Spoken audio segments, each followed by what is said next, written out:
Hi guys, welcome back to the Butterfly Effect podcast. I'm your host Liam, I'm joined by Jack. How's it going? And in today's episode, we will be looking at The Devil in Me and its Easter eggs and potential spoilers or hints for future upcoming Dark Picture Anthology games.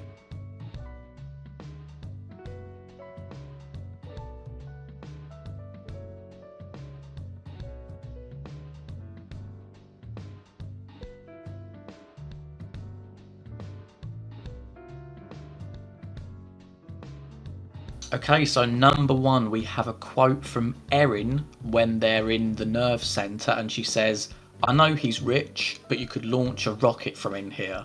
So, of course, we think that this is a nod to Directive 8020, which we know is going to be set in space. So, a nice, easy one to start with.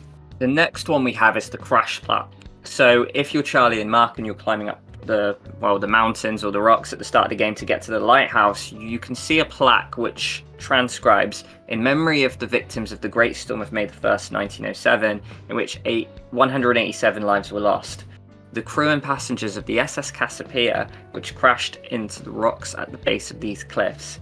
Now, obviously, Cassiopeia is going to be the name of the spaceship that we're going to be in Directive 8020. So it's just a little bit of a nod, really. Doesn't tell us too much, but just a nice little Easter egg for us.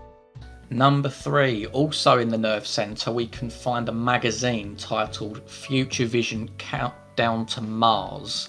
It also says Ethics of Manned Space Exploration, Breakthrough Stasis Technology Unveiled, and Hidden Depths of Europa. So again, on a very basic level, we could say that this is just talking about space again and themes of space. But again, at the same time, like maybe there's a subtext here, especially when it says Ethics of Manned Space Exploration. Who knows, there might be someone in the team that's quite against this mission. You could almost imagine them like bringing themes of like colonialism into like this game, of course, because humans exploring the stars and going to other planets. So it'll be interesting to see what they do here. For number 4, we've got our final Directive 8020 Easter egg. Now, we all know the self-help book, which Charlie chucks down the hallway in anger because he doesn't want any part of that.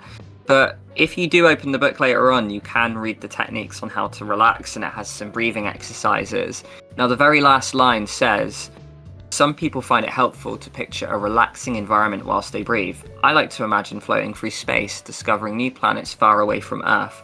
What might your relaxing environment be?" Now, this is just a pretty direct nod, like Jack said in the last one, it's just generally talking about space here, but obviously it's a nice little nod to the themes we're going to be getting in Directive 8020. Okay, so now we move on to Winterfold, which of course we all think is going to be zombie related theme, whether it's because of the bloodied hand in the title, but more so now because we found this poster which says featuring zombie state. And we have Winterfold Forest, which interestingly, if some of you didn't know, is actually a forest that's nearby Supermassive Games' headquarters in Guildford, I believe. What else do we have here? So we have a potential location that is in a forest. We also have some names. So Shaky, Keltec, DD, Sidewinder, Demolition, Satin and X-Fade. Could this be our cast of 5 plus a couple of bonus characters like we usually get in these games? Only time will tell. Also as well, we have a release date of the 28th of July. Could that be a hint at a release date, or are we looking into it a bit too much? For number 6, we're going to talk about the Irish names of the main cast and all the side characters, in fact. So as some of you are aware, we've got a lot of second names in there like Tiergan, Nesta, Lonnet, Wilder, Keenan, even some of like the building crew of the dead bodies you might find, whether it's Murphy, Kelly or Clark. These are all classic Irish names.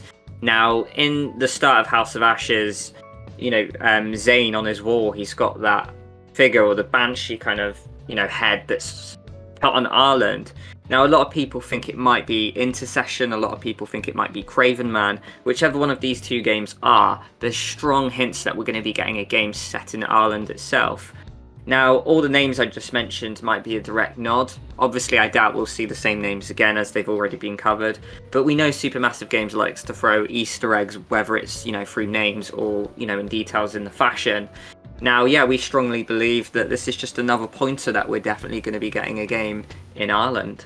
Fantastic. And then we have one here that we think is related to Intercession. It's a book called The Yellow Cross. Now, before I go into this, I do have to give a shout out to one of our listeners, Puzzle, who privately messaged us and just wanted to share some theories on this particular one themselves. And I think it does have some merit to it. So let's dive into it. So first of all, the book, obviously, it's got T.S. Hartley as its author. Now, those of you that found the Shroud of Innocence book in Man of Medan will know that that also had the same author, so we can be pretty confident that this, is a clue, because of course that Shroud of Innocence book did refer to Little Hope, so obviously a future game from Man of Medan. Okay, so now going into the context of this. So Yellow Cross, it refers to something that was stitched onto the clothing of Cathars, who were converted or switched to Catholicism or something, because there was a sect of people that believed that there was a good god and an evil god, and that rubbed up the whole Catholicism belief in the wrong way, and there was actually a massacre as a result in the year 1209 in the town of Béziers in France. Apologies if my pronunciation is terrible there. But going on to this, there's potential for a prologue here. So obviously we know that Supermassive like to set their games in the past. The year 1209, we have crosses. Of course, Intercession, it has a cross in the title. Could we perhaps be getting some sort of medieval prologue in Intercession, and then the main body of the game has something to do with good gods and bad gods? Which again, it sounds very Supermassive if you think about the binary choices of head and heart, for example. So it'll be an interesting one, and of course it does rub against our previous theories about, some of the Easter eggs from the Quarry regarding the Mothman, and how that ties into this religious subtext of what Intercession's about. So we'll have to see. But again, thank you very much for the messages, Puzzle. Brilliant. So those are 7 Easter eggs we found in The Devil in Me. Obviously, there's probably more littered that we've missed. So if you found some that we haven't mentioned, feel free to let us know and drop them in the comments. If you enjoyed this video, guys, we can do another video on Easter eggs that relate to past games in the Dark Pictures anthology. So if you'd like to see that, do let us know in the comments. Other than that, have a great day, and we'll see you next time. Yeah, just thank you very much for the ongoing support, guys. Obviously, if you enjoy these videos, be sure to like and subscribe.